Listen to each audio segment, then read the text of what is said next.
I'll give you 10 minutes for the questions and then we'll wait.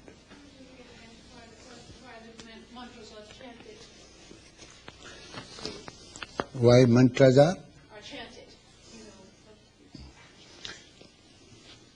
There are various types of mantras. Some mantras are chanted to evoke the fire, which is the subject matter of the Vedas. That fire is not literally the fire you see, the fire that sustains the universe, the fire of life, the fire that created Brahma, the fire that created all the universe. Yes. Could you elaborate on what you meant by the unconscious mind being semi-immortal? Does that mean... Yes, I am bringing that. You all should, if you understand this diagram well, anywhere you go on the earth, you listen to any speaker, you will not find that he is speaking something new. Oh, my teacher has already taught me this. If you understand one diagram,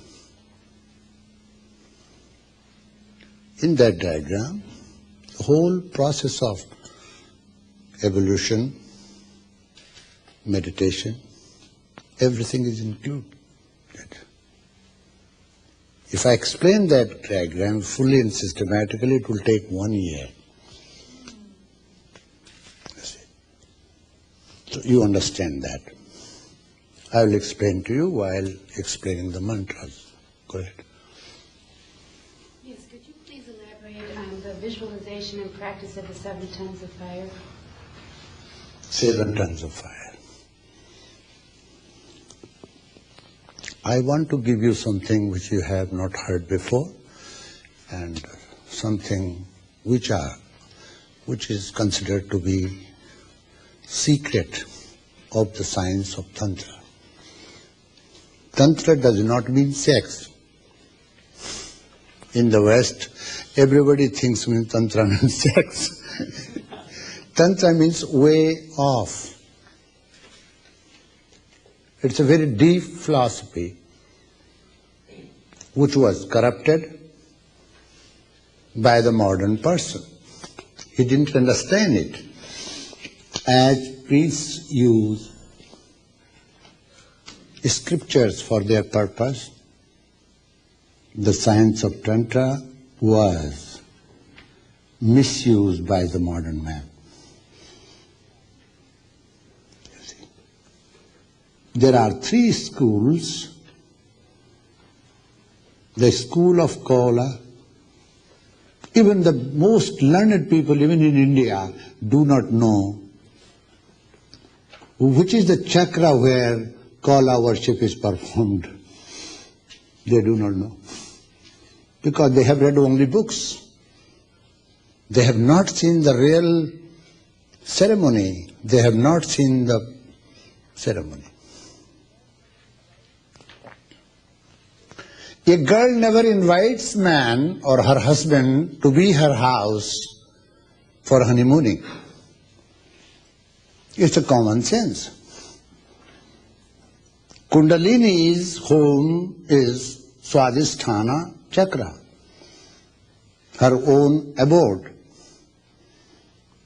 She remains sleeping because she takes nectar.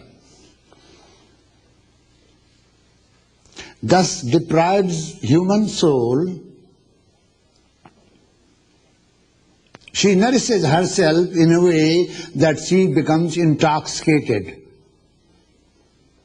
So all that nectar which is needed for human being, she drinks that. That nectar drips from the human head. Now I'll tell you. Mishra group worshipped here. Mishra means mixed. Not mixed in any bad sense, but both.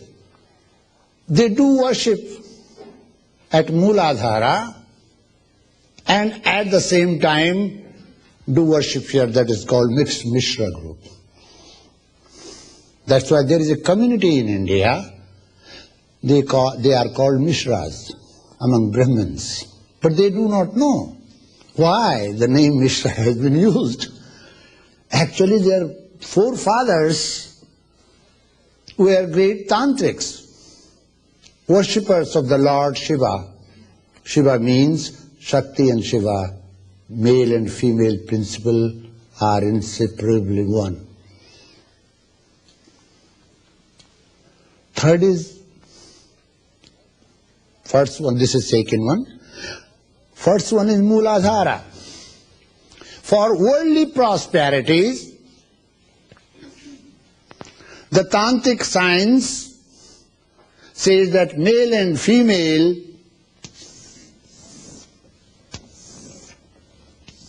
worship is here. To awaken Kundalini, remember that. All these worships are made to awaken that sleeping serpent-like fire, without which a human individual soul remains primitive. Why our society is full of primitive people? Why are we not aware of the truth when we carry that ultimate truth with us? Why are we ignorant when we are full of bliss and wisdom? That force, which is called prana here, first force, not the prana that you inhale, that creates the mind, that is the projection of mind. That first unit of life force, which is called in English literature in Western Hemisphere as silver cord. Kundalini is that part.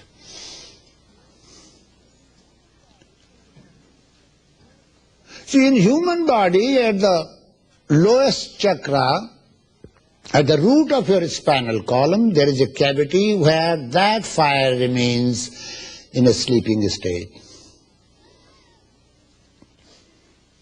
Now, here this primal fire,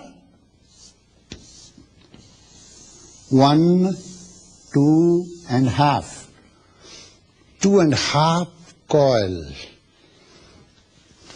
sleeps. She is intoxicated. What the yogis do? Okay, we understand now. They start drinking that nectar which is being taken by her. And she wakes up. She wakes up, she does not, she wakes up with all her tongues out, with fierce position. Karali means fierce. When you light a lamp or light, first color you find black, because the light is not full. Immediately fierce color comes. If you look at the lamp, that does not create musty fumes. And then watch it. Those who do trataka, external gaze, they see all the colors. These colors are seen by the aspirants who have accomplished the external concentration by watching, by making their mind one-pointed, concentrating on the object called light, they burn. Now, she asked the question of 7 tongues. When the yogi with the Khechri mudra. Kha means space. Where is the space in your body? In the mouth. Chari means tongue, tip of the tongue. When you just put your tongue inward, put it on the palate and do certain exercises, don't do it. It will be not good to you if you do not know full exercise. Then, that tongue travels in the sky on the palate, touches it gently. From there, you receive two tastes. One is the taste of milk, not milk of cow, milk of mother. It's very tasty.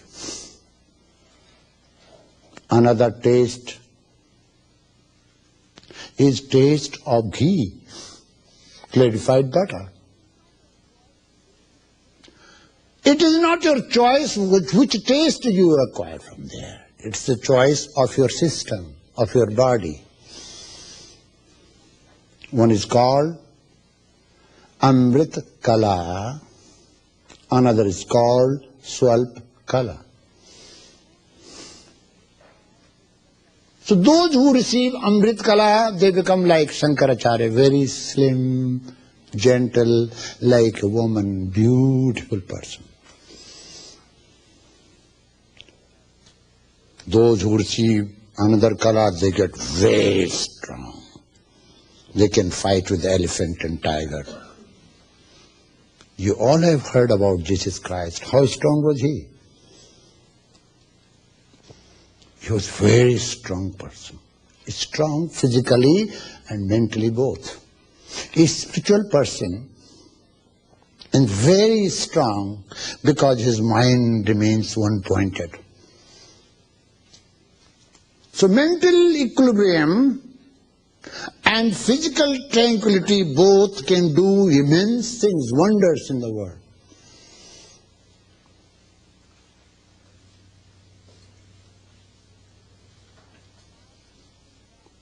So when yogis start taking that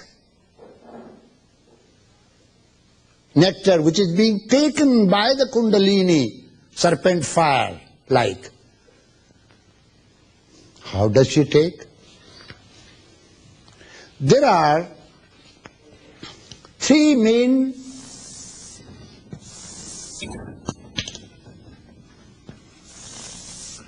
tubes in your body. Spinal column.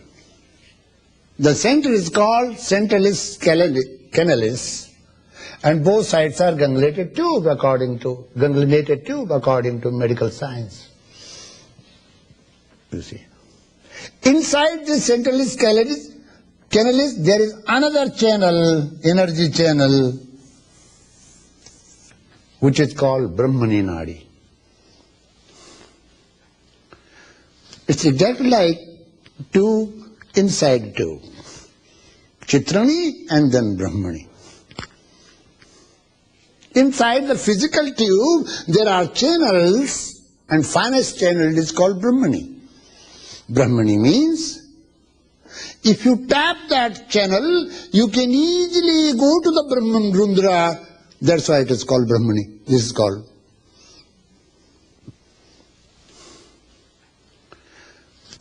After studying yoga manuals, I had to study anatomy because of this. My diploma is on anatomy. You see, to understand yoga science well, just to understand. So, they take that taste and those endings are here, inside, absorbed in the body. The poor girl remains without drinks. She gets angry when she wakes up. She doesn't get that intoxication again. So she gets very angry, fierce with all her tongues out. You see. So there are 7 tongues she has because she's a fire. So what does she do? She wants to search. First she goes to her own abode, Swadhisthana Chakra. Actually, that is a place of worship according to Kala group, not the here.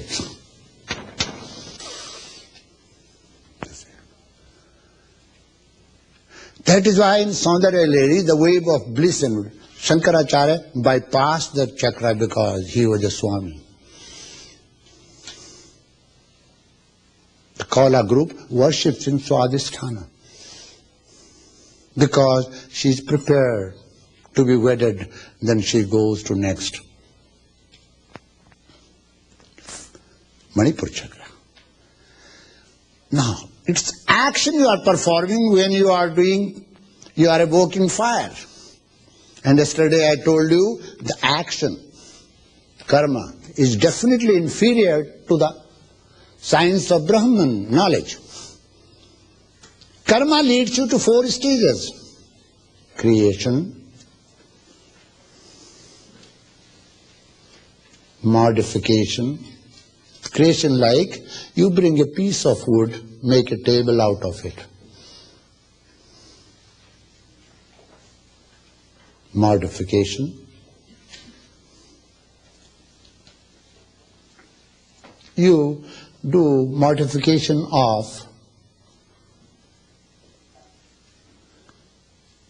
milk, make it butter.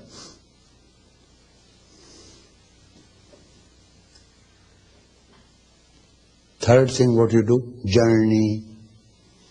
You can go to your destination by doing action. Fourth is purification. You put gold into fire, it purifies. Action leads you to only 4 stages, not the 5th one. Action cannot emancipate, cannot give you emancipation, liberation. Knowledge is not action. So when a human being does tapa, it's action. Look at the difference. But the tapas of Brahman is not action, it's knowledge. And knowledge and action are 2 contrasts, 2 ends. Action will give you some result, knowledge from the very beginning has its cause in knowledge, effect in knowledge. So knowledge is different from action.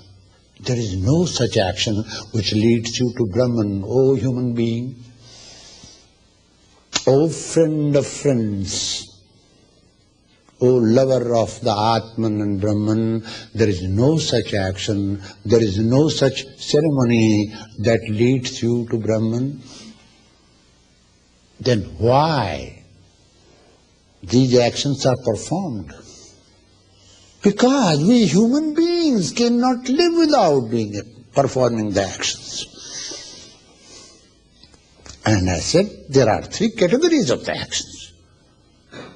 So when it is impossible for a human being or creature to live without performing actions, then he assumes duty and starts doing his duties, performing actions. When he reaps the fruits of actions, then those fruits motivate him to do more actions. And then it creates a whirlpool, and it's without end, and this is called samsara. The world in which we live continues because of this. Action echoes, reaction happens, and again another action comes, and this goes on, this is continuing. This is called samsara, the world of yours.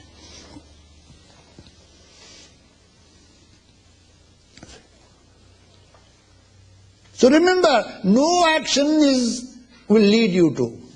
Best of the actions that you perform, like charity. Why people do charity? Fools do charity to satisfy their ego, to show off others that I can give something.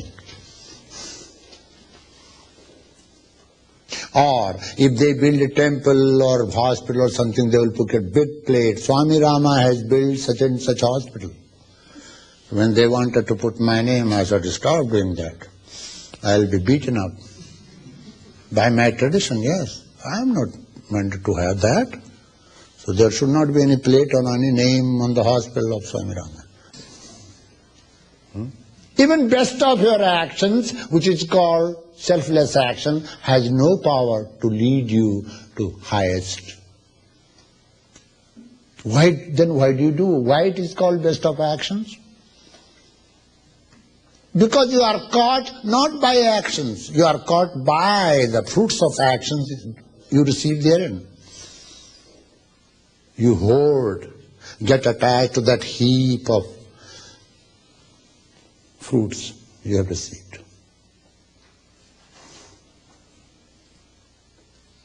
You get attached. So wise men, those who are wise, performing the action, they say how to get freedom from this hoarding business, from this attachment that we are creating for ourselves. There is no other way but giving to the others. Giving to whom? Giving to the Lord who is in you. So when I give something to the Lord, it becomes worship. Offering is not to the human being, for human being, but for the Lord who is in you. That's worship. So you are free from the attachment, and there you are worshipping. You are becoming aware of the Lord of life all the time by giving. That is why love means giving.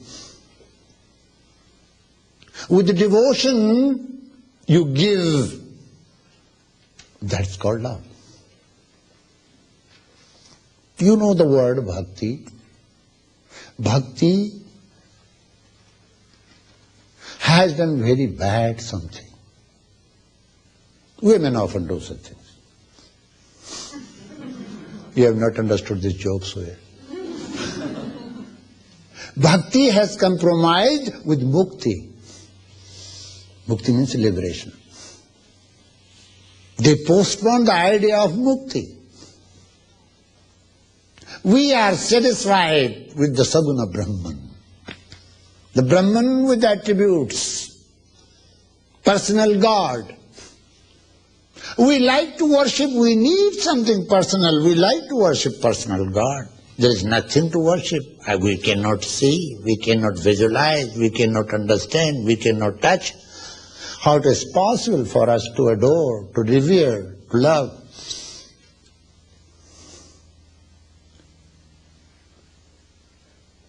Saguna Brahman with attributes.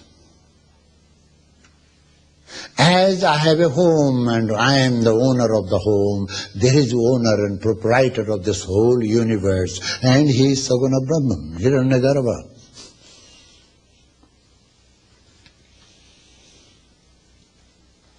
That Saguna Brahman you start worshipping. Shankaracharya, the architect of Advaita philosophy, one without absolute, says no, it's not going to help you.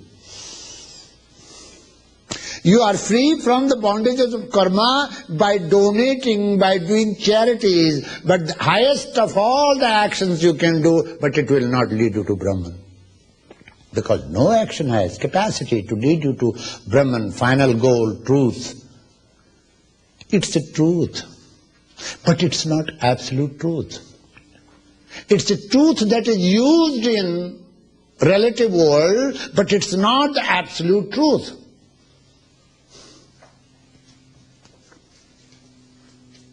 And you have to attain absolute truth. Therefore, you have to decide today that you cannot live without doing action. That is helplessness. And you are a master, you should be master of your actions. That's true. You should have purpose to perform the action. You should have a goal in your life to reach. But when you do perform your actions, you find that no action is capable of leading you. From where the actions are created? Not from your physical body. Thoughts. All your actions are virtually thoughts. Without thoughts, you cannot perform any action. Even when you are fast asleep and something you feel itching, a mosquito lands and you file back and itching that part. That is also a thought. A part of your mind remains awake and that sends a sensation to your body and then leads your finger to itch. So your action means, your emotion means, action, emotion, both means a particular thought. What is thought? A desire, which is a spark of karma.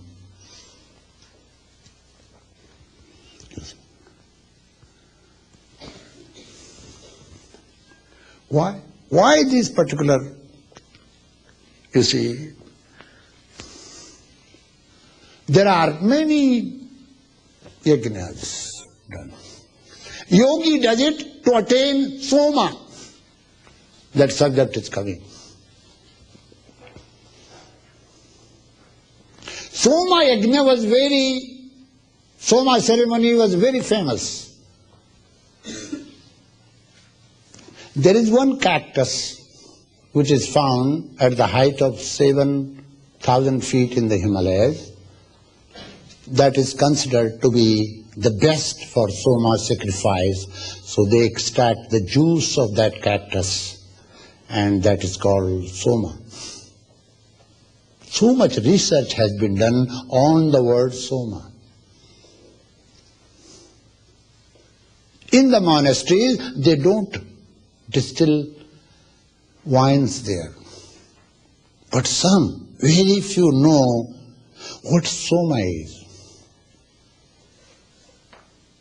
I explain in my book, Living with Himalayan Master. There are many such herbs which are intoxicating, their juices are intoxicating. But soma, actual soma, is extracted from, the finest of soma is extracted from that cactus which is found at the height of 7,000. This is one explanation, external explanation. Yogis receive soma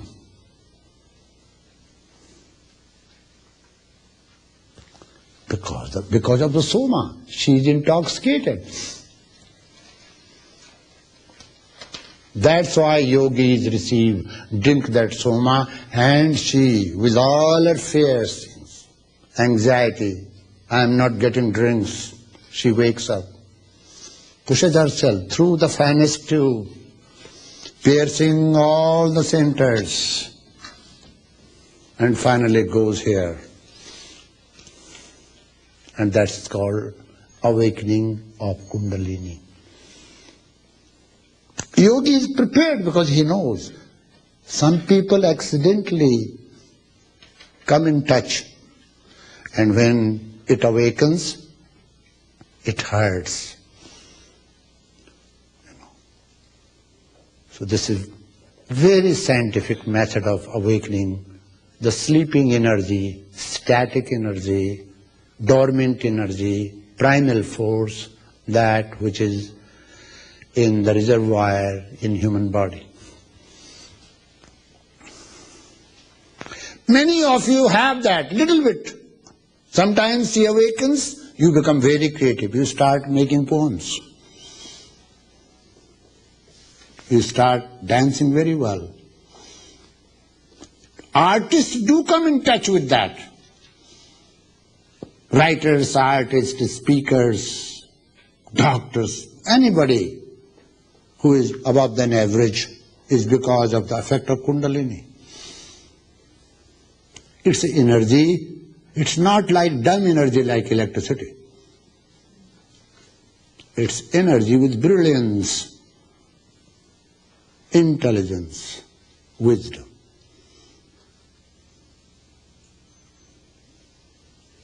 So you will see, when the Kundalini goes through the chakras change. No one understands this, but this is logical. Before the Kundalini passes through that, chakra is different. When Kundalini goes through that, chakra will be different. These descriptions of chakra you will find when Kundalini has not passed through it. They are like maps. You want to go to India? How India looks like. Ireland, how does it look like? Australia, how does it look like? It's like map. You see.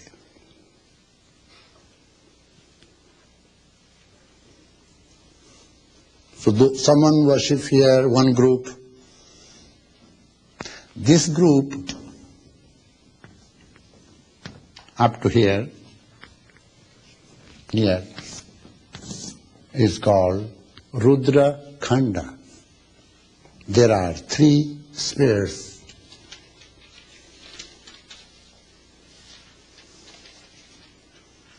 If you divide human body, this is human body.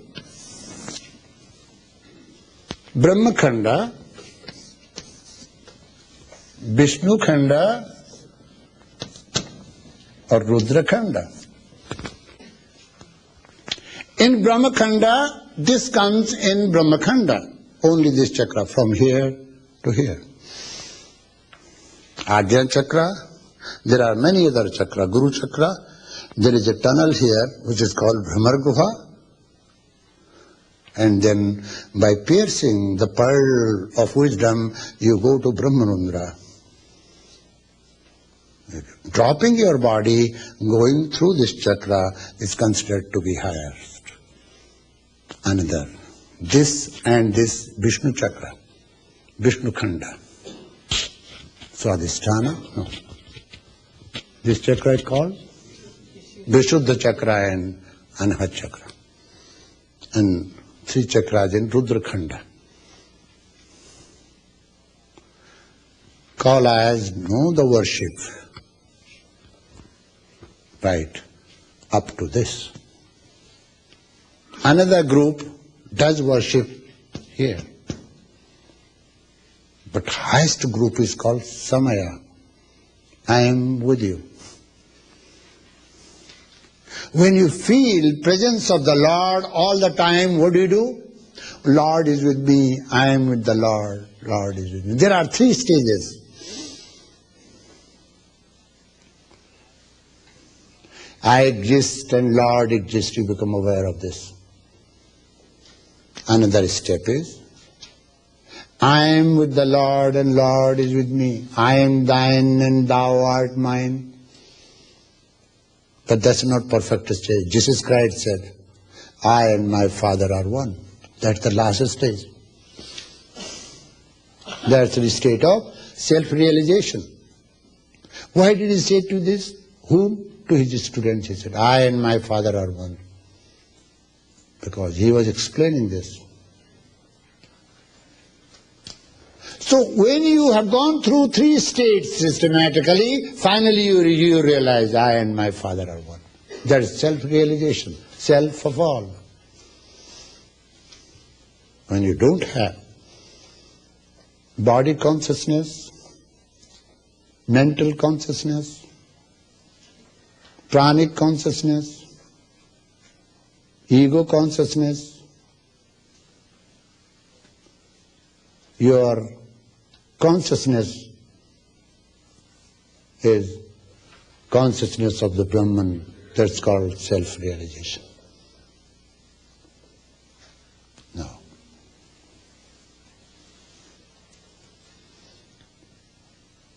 the path of Samaya is the highest one. I was trained in that path, in which you do not need to perform some sort of rites like men and women live. That is meant for the householders. Then this is meant for those who have got capacity to understand this puja and at the same time. This is meant only for yogis. Their place of worship is the crown of the head, Sahasrara Chakra. But for worshipping there, how do you go there? You go through a tunnel. In the tunnel, at the end of the tunnel, there are 3 bindus, 3 pearls. Red, blue and white. That's why you will find symbols like Shiva's color is blue. Some of the gods look white and some of them look red. They are actually 3 bindus which a yogi has to pierce before he goes to worship 3 gates. He goes to worship in the Sahasrara. There you will find Shiva and Shakti one. They are not 2 there. 2 principles which are seen 2 here. This is because of hypnosis. I am hypnotized, I see you in many.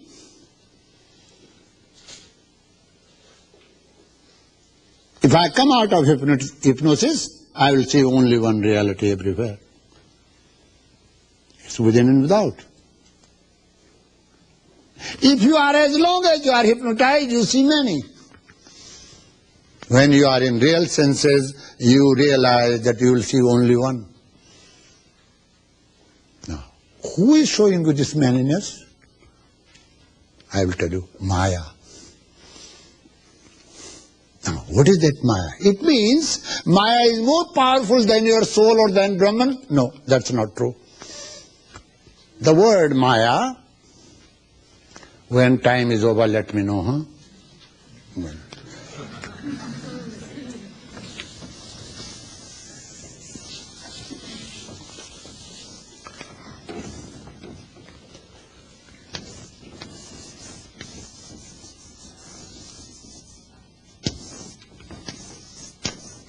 Maya.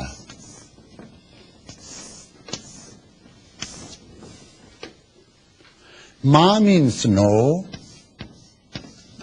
Ya means that. It's not like thou art that. Thou art not that. It actually does not exist. But it seems to exist, and one of the phases of Maya is mirage. When you drive your car, you see what is substance in, you see in front of you, but when you go there, there is nothing.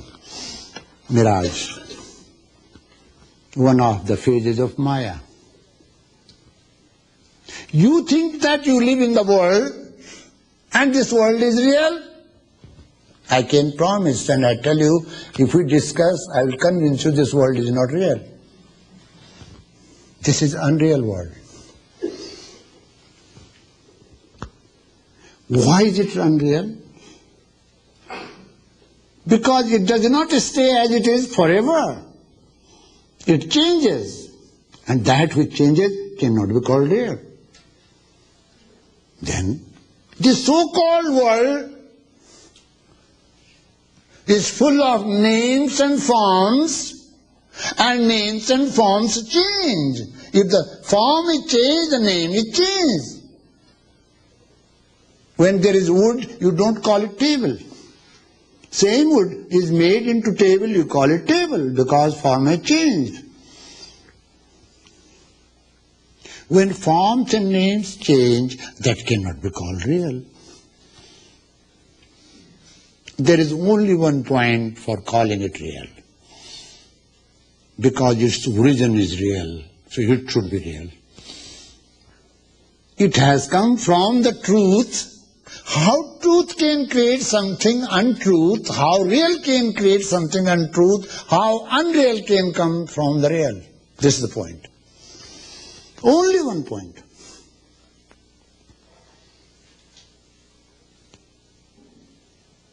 It's effect. World is effect. The effect should have some cause. There are two types of cause: material and efficient cause. What is the cause of this world? The cause of this world is Brahman. That Brahman is called Saguna Brahman. It is imperishable, but it is not perfect as Nirguna Brahman, unmanifested Brahman. Subject has become tougher, I'm sorry, and you have to go with it. Why do I say that this is unreal? This is unreal because it's like dream. In dream, you have become a king. You don't have anything to eat, even a square meal, even a cup of tea and a loaf of bread, you don't have anything. But you are dreaming that you have become a king. And whole world is controlled by you. And entire heaven is at your service. For 2 hours you dreamt. During your dream, you are a king, and that's true. It's called dreaming reality. As dreaming reality is true for 2 hours, for a few years, this waking reality is also true. But it's like dream, it's another dream. It does not last for a long time.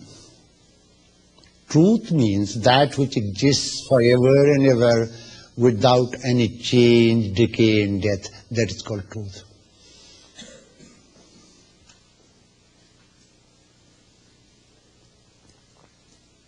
Therefore, this world is unreal. For unreal world and to live in it, you have to have a science that is called lower science, avidya. The vidya, the knowledge that is imparted by the ancient, because it's a lower knowledge. How to perform your duties, how to do your practices in the world. They are limited to your sense gratification. They are limited to the heaven. They lead you to heaven. And once your karmas are exhausted, you come down again. You are not liberated. You are not free. You are always in the bondage. Unless you destroy all the fetters, you are not free. Now, some people say, why do you want to destroy the fetters? Let us be born again and again. Let us be born with that consciousness of Brahman. I want to be born in this world and serve others, say Arhat, enlightened one.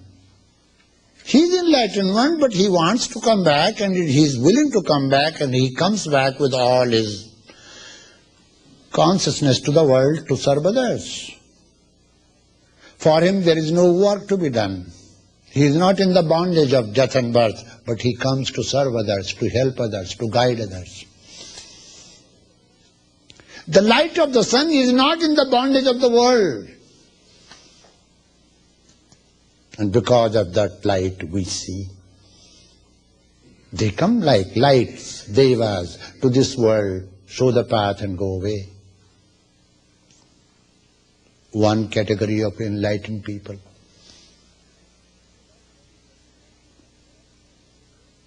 So virtually there is nothing, no difference between a universe of the forms and names and universe without forms and names. Unmanifested one and manifested one reality.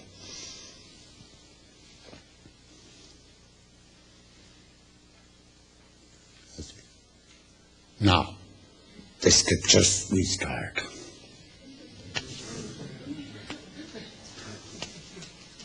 Just as a great fire manifests thousands of sparks which share its nature, when the sparks come out of the fire, one spark is not cold and another spark is not hot. All sparks are akin. They have the same nature because they have come out of their cause, fire. All the sparks have come out.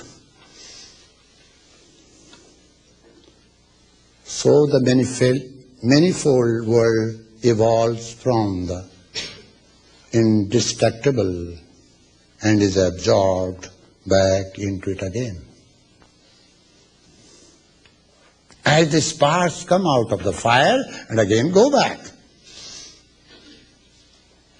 Now, a little simile will help you. Recently I heard that there was 120, 124 temperature in Texas or somewhere in the country, Phoenix, Arizona. Can you cook your food in that temperature? No. Because that energy is scattered. But in 124 degree, you can cook food if it is concentrated. You see?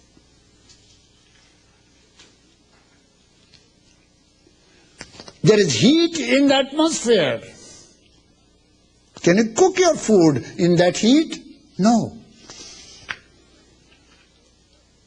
You have to concentrate that energy from the atmosphere to the powerhouse and through a channel, then you use in your cooking place. Concentration. When you learn to concentrate your energy, which is being dissipated by your senses, by many avenues of your body, you can do wonders. Learning to channelize your energy is called control. When you realize what Atman is. We all are sparks, we are not fools, we are not bad people, we are not evil, we are not devil, we all are sparks of Atman, Paramatma. We are bubbles in that great ocean of the universe. Why should we condemn ourselves? Because we identify ourselves with the body, which is perishable. We don't identify ourselves with the imperishable. The moment we go home and say, no, I am Atman, there is no death for Atman. Atman cannot lose. Its nature is pure. Happiness and bliss. You are happy.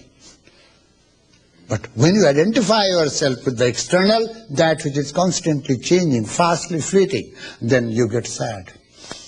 You cry.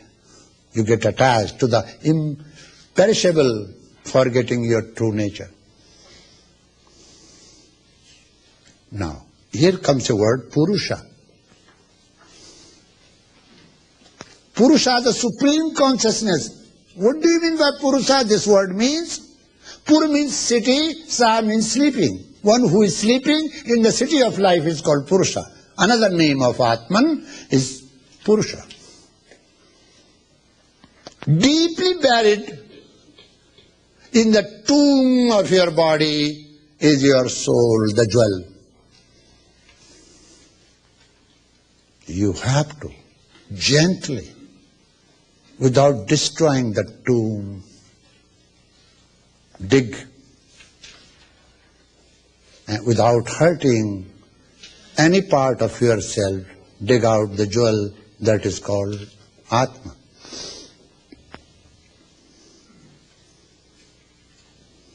It pervades both internal and external world. It is perfect and unalloyed. There is no mixture in it.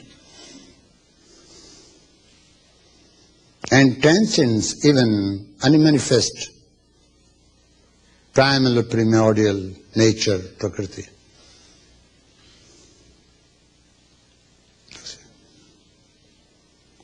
From this evolves prana, life energy. Now, diagram comes. Here you will learn how this universe came into evolution.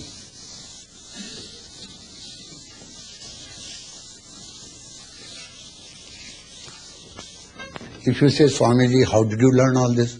I didn't do anything except learning this. You did many things. You see, I am a fool in many ways, and you are a fool in many ways. So we are fools. See, I include myself, it's no problem.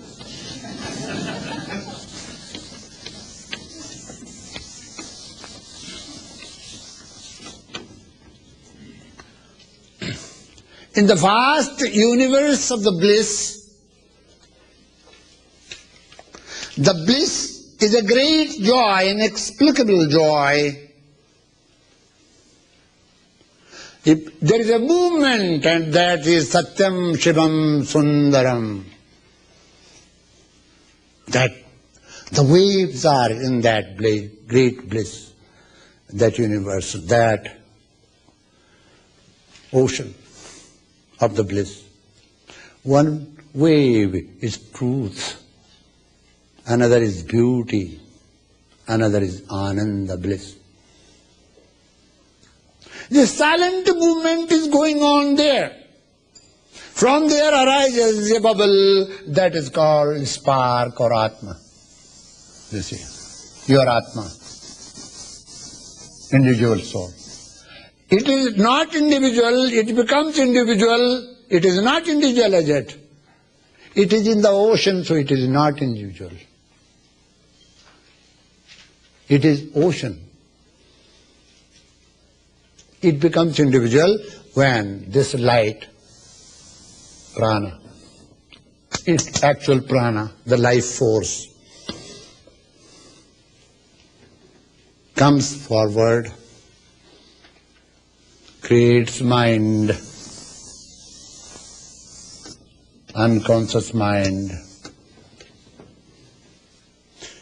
Then comes conscious mind, then comes your breath, two breath, and then comes your body. I told you, if someone asks you, who are you? Are you a citizen of only one country? If you ask me, I say no. You are lowering down my position. I am citizen of three worlds. Mortal, semi-mortal, and immortal. You are three selves. A self is called mortal. Body is mortal. Breath, parts, mortal. Conscious mind fails, mortal. This is called mortal part of your body. Whenever you read any book, you remember this. Mortality in mortal is body, breath, and conscious mind. Semi-immortal. Unconscious mind, where you store all the sanskaras, impressions of your life, experiences, the great account book, the great canvas on which you paint, bed of memory, storehouse of merits and demerits, here. Including this and this life force and this, these three are called semi-immortal. Why immortal? Because immortal is there, but it has a vehicle, it has a force. That's why it has become immortal, individual. It's individual. It is in the ocean, but having this individuality. Now, it becomes perfectly immortal when it drops this superimpositions. These are impositions. I have a body is imposition. When you are in deep sleep, why do you not feel that you have a body? When you are sleeping, why do you not remember that you are son of such and such? Suddenly you find yourself something great and you forget even your name and all that. You see. So you are three selves. When we talk of real self, we are talking of this self. When we talk of mortal self, we are talking of this self. So when you study any book, remember which self you are talking of. Are you talking of body? Are you talking of your unconscious mind? When this body drops, this still remains. Now you understand the definition of death. Death means separation. Unity means life. When these both parts are united, this is life. When they are separated, this is called death. So death does not mean complete annihilation. You don't die even after death. You remain alive after death. But without breath, conscious mind and body, you remain this way. Individual soul, life force, dormant force and unconscious mind. Now you have desires here to fulfill. Good desires are motivating you. The life force to project forward. You start breathing, you become a human being. How do you become a human being in the process of evolution? It is coming next. From this evolves prana, life energy. Then evolves mind. Then evolve all the senses, space, air, fire, water and earth, which supports the whole world. In the process of evolution, first this bubble comes, then the life energy, then the mind, then the prana, breath, then the body. This is evolution. What the yogi does? Yogi reverses this. Why should I be in such a pain? Why should I be with my mortal self? I will be in my complete immortality. Then they have power to remain in mortal self, remain in mortal both. Now let me tell you. The seers of the Vedic age were far more superior than the avatars. Indian communities started worshipping avatars because they did not know how to learn, how to receive, how to practice the wisdom of Vedas. So they started adoring their leaders, great leaders, Rama and Krishna. I don't say they are bad. No. They are great men. But they cannot be compared with the seers. What Rama and Krishna did, they could not give anything new to the world. They gave only the same philosophy in a modified way and like Krishna. Sarvo Upanishado gao dokta goval nandana. What Krishna did, he made entire Upanishadic literature like a cow, became a milkman, and that milk was given to Arjuna, and that dialogue was called Gita. Seers of Vedic age received Shrutis, knowledge, direct knowledge. And any knowledge came from any avatara, it is Smriti. It cannot be called Shruti. Therefore, seers of Vedic age, ancient time, were far more superior than any avatars. That was called Satyaloka. That cycle was called cycle of truth. No one knew how to speak lies. No one knew anything but truth. Everyone was in bliss, you see. In Treta Yuga, next cycle, then they started performing yajnas and doing the actions. Degeneration came. In Dwapar, they did many other practices. In Treta, they do nothing but chanting. Slowly, that is spirituality. Instead of going through finer filterization, it goes through gutters. And we are degenerated. Let us seek for the dignity. Oh man, you have to seek for the prestige of dignity, your true self. Oh human being. So in Kali Yuga, in Dwapara and Treta, they perform Agni Yagyas to kill the animal in human being so that he realizes that he is a spiritual being. But they could not. Individuals were able to do that. They could not train the whole masses.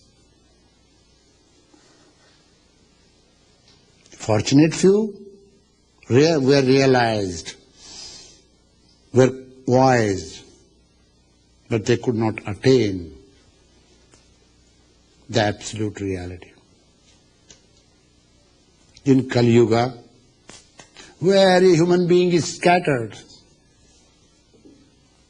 what is the way for him? He can realize even today. You see? Next chapters are very beautiful chapters, and now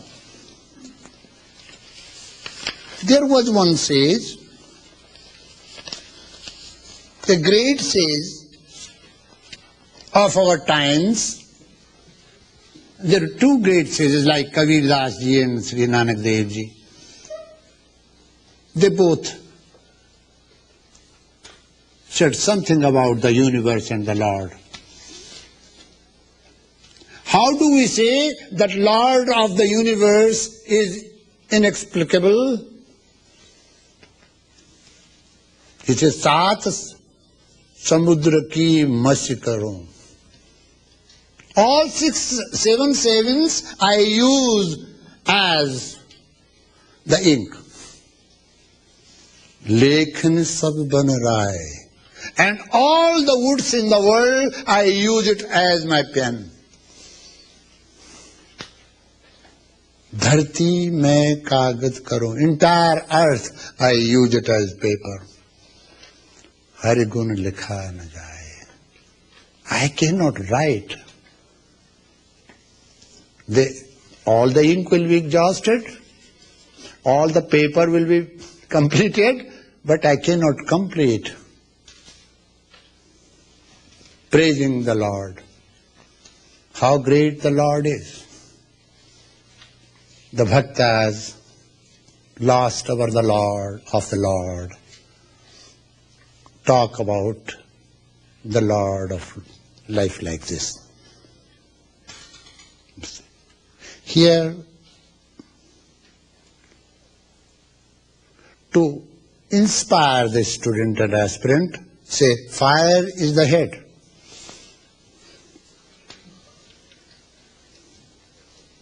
The moon and sun are the eyes of that Brahma. All 4 directions are the ears.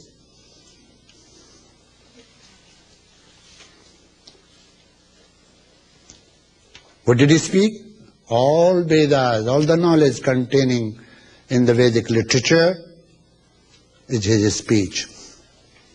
Ear is his prana, all these ears that we find. This universe is his heart. Earth itself has emerged from his feet, and he alone is the inner self of all living beings.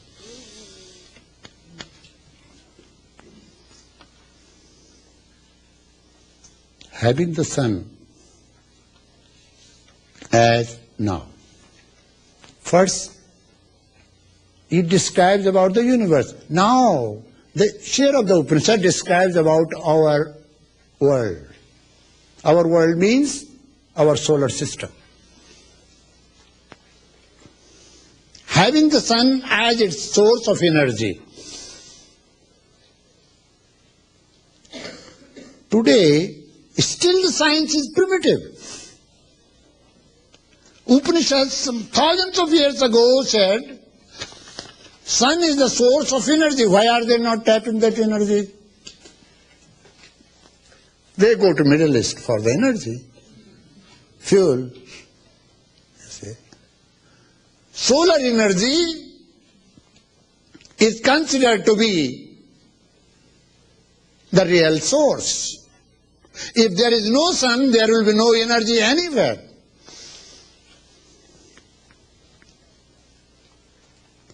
From that sun who is called Son of Sun, from that truth which is called Truth of Truth, Satyasa Satyam, truth of truth, evolves, from him evolves fire, from him also evolves Soma, the second stage of fire. Now you see. Here, the word Soma, sacrifice or Soma, ceremony, is totally yogic. Soma, that which I was describing, one meaning of Soma is it's herb like cactus found in over 7,000 feet, the extract, they make Soma wine, and when they drink Soma wine, they sit in meditation for a long time without any problem. One crude way of putting yourself into meditation. Many people try to take that Soma. The 4th chapter of Yoga Darshana says that there are herbs that lead you to deep meditation. The Westerners flew away with this idea and started taking drugs and started hallucinating, and they say that this is Kundalini. I experienced it in New York. I came to New York, there was one Swami, Westerner Swami. He said, you have to speak. First time to come to New York. Do you want to see what my subject was? Awakening of Kundalini. But he said, wait, Swami, my students are very enlightened. Be careful when you speak. I said, what do? Their Kundalini is awakened. I found everybody is closing eyes and doing like this. I did not know what to do. So I said, Mr. Guru, you know, I'm not so much enlightened. They were all drugged. He understood. I told him quietly, whispered, I said, look here, I'm not a fool. Don't ask me to speak here. They are induced by drug. That's why they are doing like this. You see a medical sign where you will find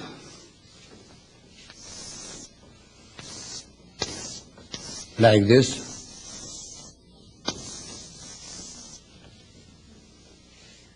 That is actually picture of the energy flowing from pelvic to medulla to pelvic to medulla. That's why this is a medical sign. This is purely yogic sign of the energy channels. Ida, Pingala and Sushumna.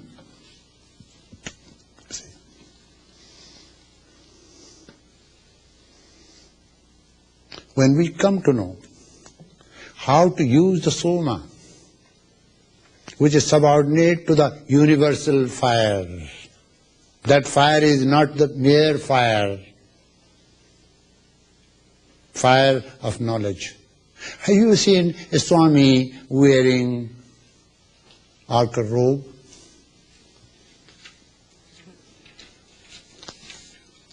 That is the color of fire. It means he has burnt all his worldly desires into that color and then he wears that. Soma fire is used for the attainment of samadhi.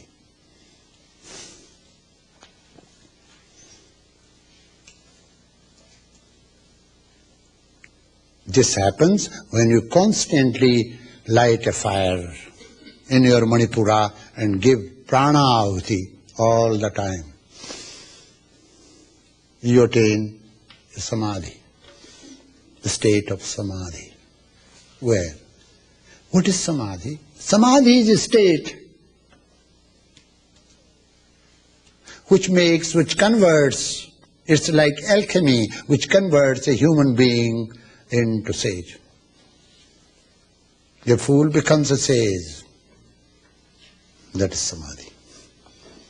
You see, deep state of meditation.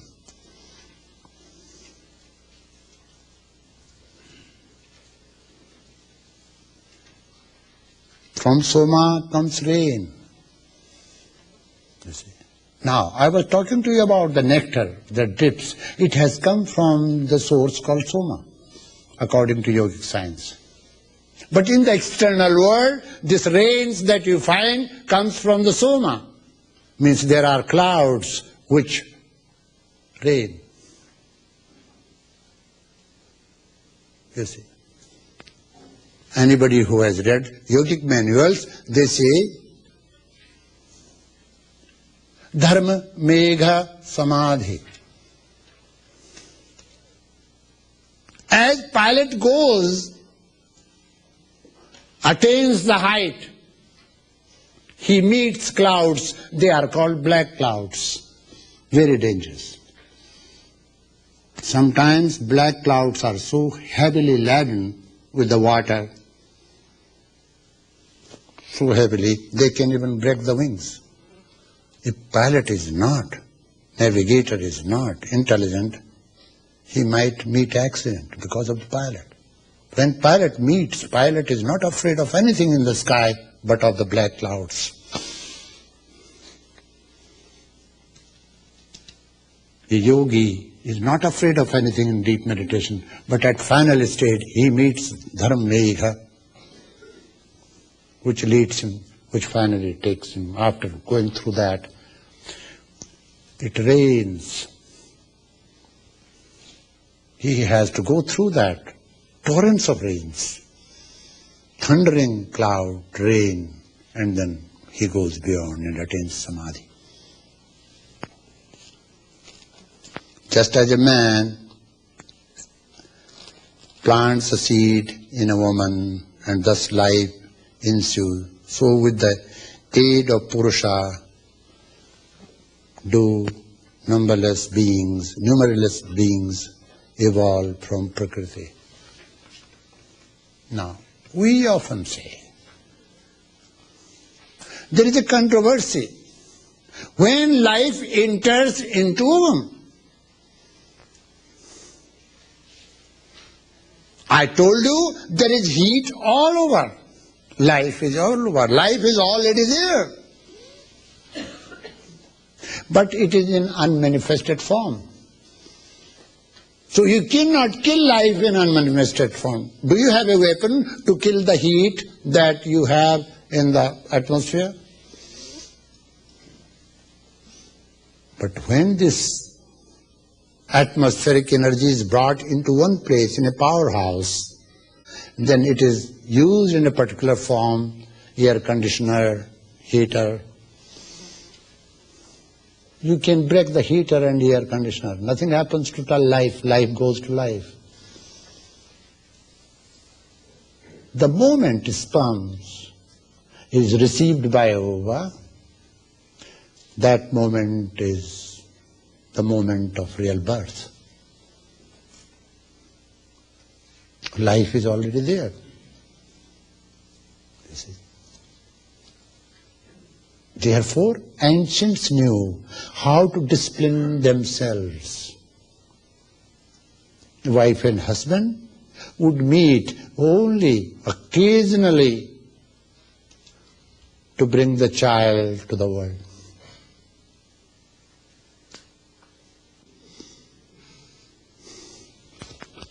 Okay. Now, from him also come forward the mantras of the Rig Veda, Samaveda and Yajurveda. All these Vedas which were compiled by Vyasa.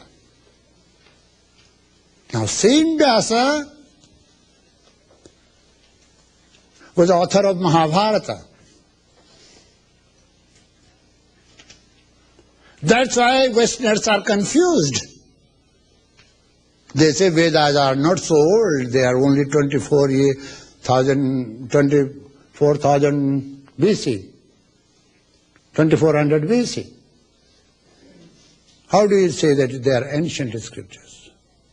Because Vyasa is compiler of Mahabharata and Vyasa is compiler of that. How one man can live for so many generations? For such people I have answer. Vyasa was not a person. Himalayan Institute is not a person. It's institute. Vyasa was an institute. The name of the institute was Vyasa. One after another, there was a lineage where the scholars did the same work. If Swami Rama goes away, another Swami will teach you the same thing. Yoga, this and that and that. Therefore, the date cannot be said when for the first time Vedas came into existence. Knowledge is knowledge, it is eternal. Nobody has created knowledge. Whether it has come to Christian Bible, to Vedas, through any other source, knowledge is always eternal. It is not action. It is no one's property. It has come from the Absolute One.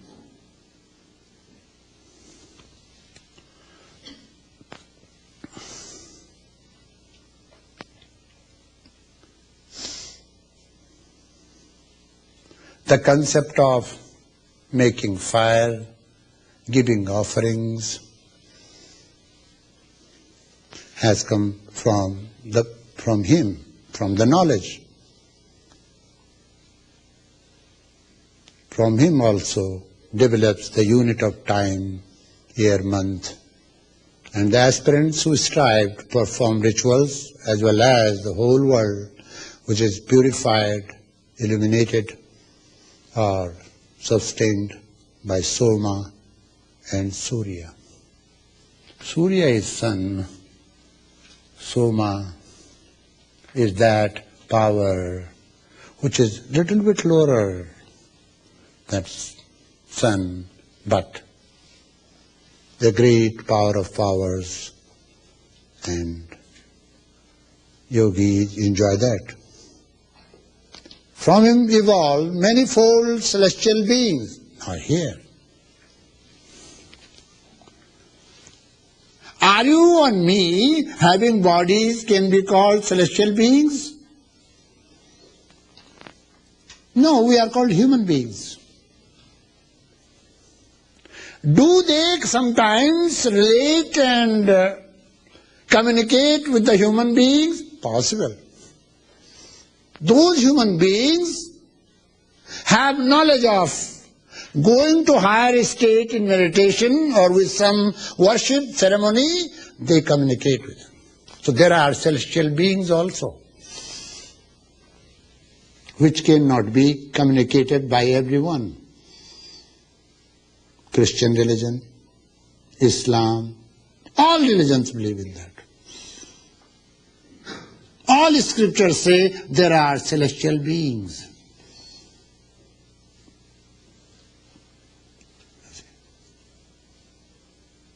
Without body, beings without body. Good celestial beings do help us. If there is any hindrance, they do. One day I was remembering a mantra and I was missing a little part of the mantra. Sitting under a tree, banyan tree in the forest where there was nothing except fire and me. Suddenly I find a turban type coming down. There was no human being, nothing else. And you don't hallucinate when you see something face to face. And the voice came, look here. The mantra which you are remembering is not right. It is not giving you right effects. Better remember this way, this is right. I said, how do I know that you are a good soul, not misleading me? The voice giggled and said, no, I have no desire to hurt you. I said, unless I consult the scriptures, verify what you say, I'm not going to follow you. He said, don't follow, you'll be wasting your time. It took me 3 days to get the scripture from the town, from a pandit, and I verified whatever he said was right, and I was doing wrong. So there are celestial beings which help us often. Sometimes you don't see them, sometimes you have a glance, sometimes you don't have a glance, sometimes their protecting hands help you.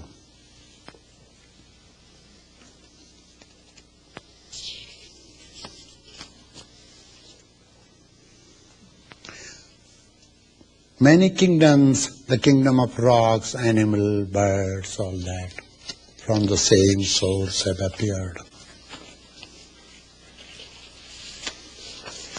From him evolved the sevenfold pranas. Now,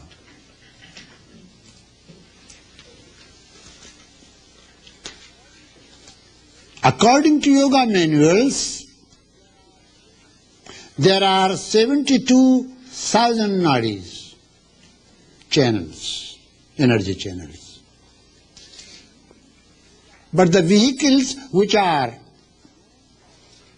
known by the yogis, they are 10.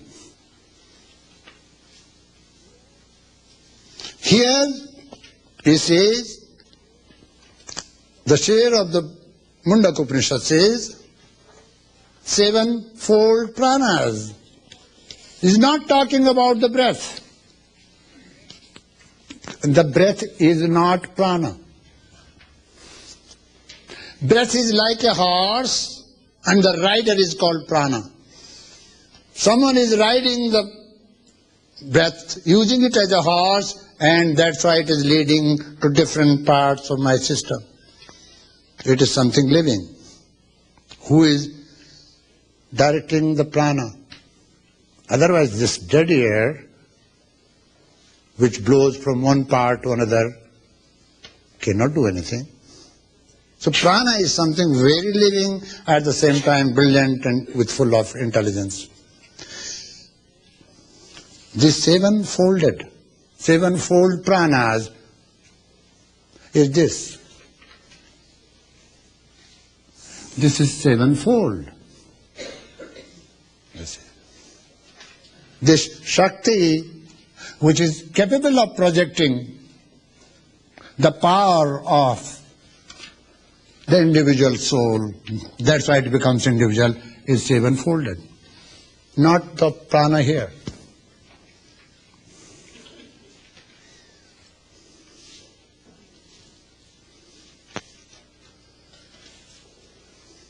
that which resides in the cave of the body, heart. The sevenfold pranas continue their journey. That's why a human being grows. Have you seen a blue child? Blue child is that child which has got hole in one of the chambers in the heart. So arteries and veins, they become one. The blood is not purified. Do you see that his growth is stunted? These seven-folded pranas which dwell in the cave of the heart, the energies, different energies, they are responsible for our growth. That's why we go to seven. Why it is called seven-folded? Count one by one. You have not asked me why. You are born first. You become a child second. You become adult third. You grow more to a stage of manhood fourth. You become, you see, semi-old man, you become old man, you go to death. These are 7 stages that you attain in your lifetime. It's in growth. Death is a part of growth. It's not something different.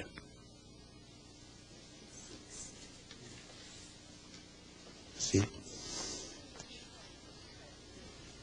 If you understand the channels of energy which reside in the cavity of heart,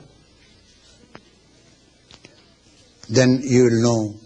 Those channels in the universe, this body is your miniature universe. But outside the universe, these energies, 7-folded pranas, are responsible to manifest themselves, and that's why there are mountains, rivers, and everything in the universe.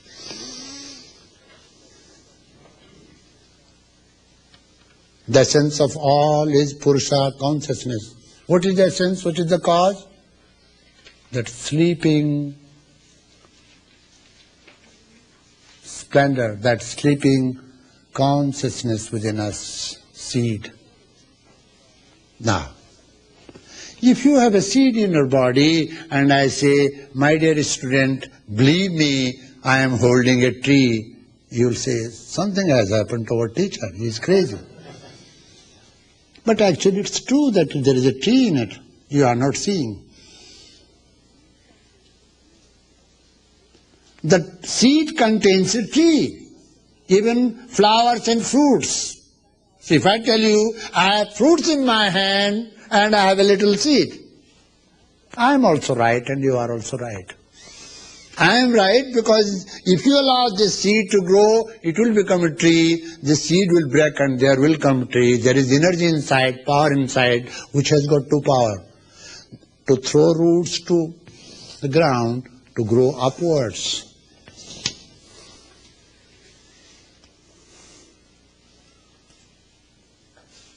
And then it gives flowers, and then it gives fruits.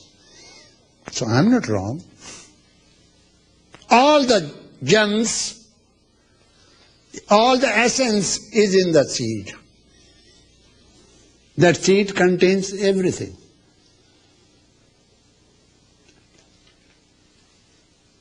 One of the homeopathic doctors in Germany said,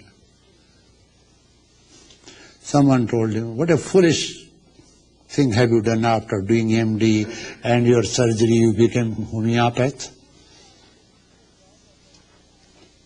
How it is possible you give a drop of medicine and say you will be cured? Stupid. You know what he said? He said, you have forgotten that you are made out of a drop.